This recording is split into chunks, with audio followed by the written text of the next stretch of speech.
So here we're back to the main screen of the UPS, and we can see that our output to the battery is still disconnected. The modules are still operating with power flowing through the power stacks at input to the inverter section to the output. We're currently fully loaded, at 100% load on the UPS, and we're going to demonstrate, we're going to reduce the load to 0%, we're going to step the unit up to 100% load, and then remove 100% load back down to 0 in one quick successive turn on and turn off of our load bank. This demonstrates the ability of the converter section to support the inverter through any type of load step that is performed at your facility, whether you're turning on PDUs or turning them off, or you're closing breakers, adding load to the UPS, that you're not going to have any high transients or any decrease in output voltage waveform below the specified amount of 5%. So this is a very quick test. So we're going to demonstrate it very quickly by taking the load off and then bringing it back on. See, that was the test. We saw that the battery or the output went up real high and came back down. But we're going to look at the actual waveform capture of that test and show to you how the UPS responded to that 100% step load. You know, how did it go from 0 up to 100%, and how did it come back from that 100% back down to 0? So both coming on and coming off. Here we have a summary of the 0 to 100% to 0 without battery transient response that we just put on the UPS.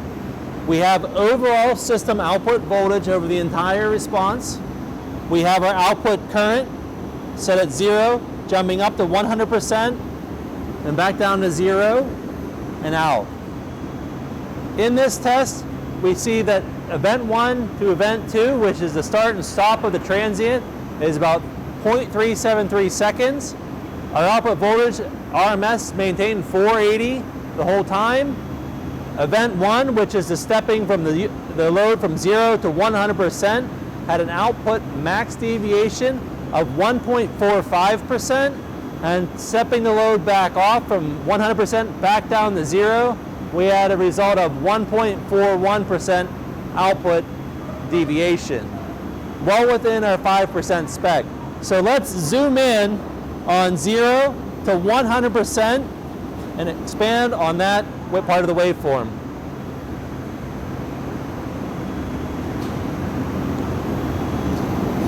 As the UPS was sitting there idle, we stepped the load bank on and switched to the transient response to the UPS, and we saw the overall deviation of the output voltage waveform was very minimal. In fact, here is the actual deviation on the two different waveforms as it saw, and that's where we're calculating this deviation versus the next few cycles of the waveform to determine 1.45% total output deviation.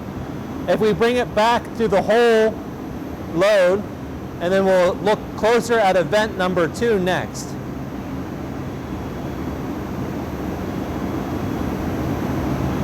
In this event, we were running fully loaded on the UPS, and then we stepped it back down to 0, and we see the output voltage transient was very minimal.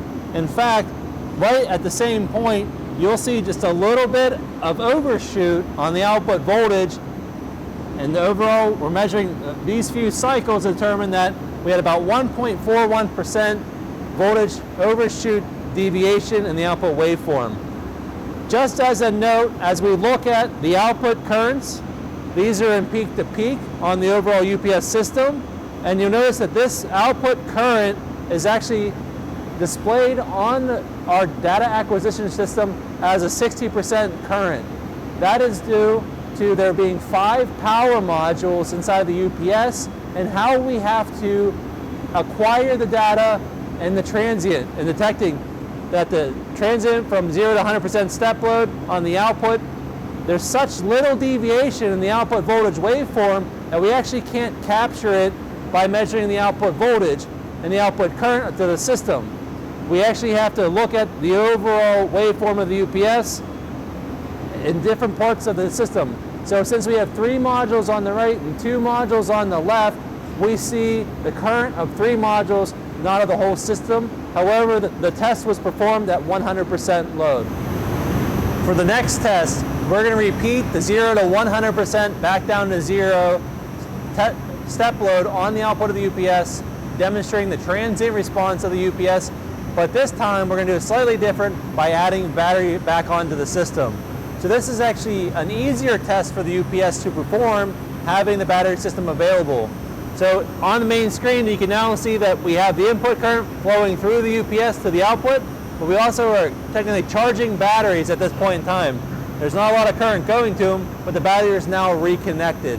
So we're going to take the load from 100%, bring it back down to 0, and then we step the load back on, and then back off. As we just saw on the screen, we went from full load down to 0, we stepped the load up to 100%, back down to 0, and then now it's back up to 100%. So we're going to move over to our screen and show how did the system perform during that test.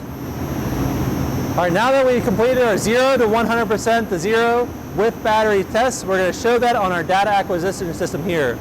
So here you can see we're showing 0 to 100% to 0 with batteries, the output voltage waveform over the whole system test, and the output current stepping from 0 to 100%, then back down to 0.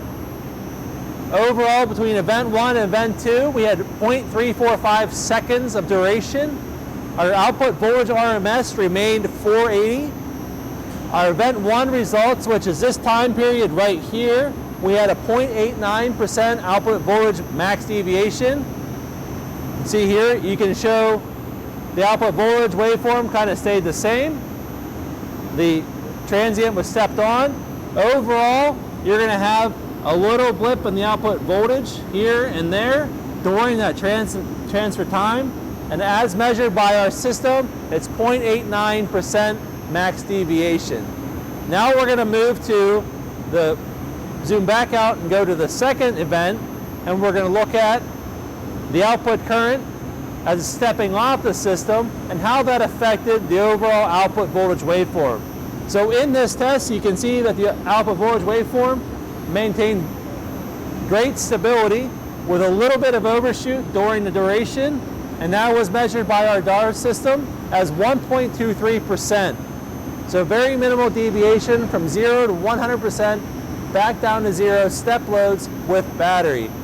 In addition, I do want to point out that our max current was still, as shown, as 60% due to how we measure with the CTs in the system for the data acquisition system. So it's very similar to our 0 to 100% to 0 without batteries test results. We really appreciate you watching this video, and if there's any questions, feel free to reach out to us and we can provide more detailed discussion on any of the topics that you saw today.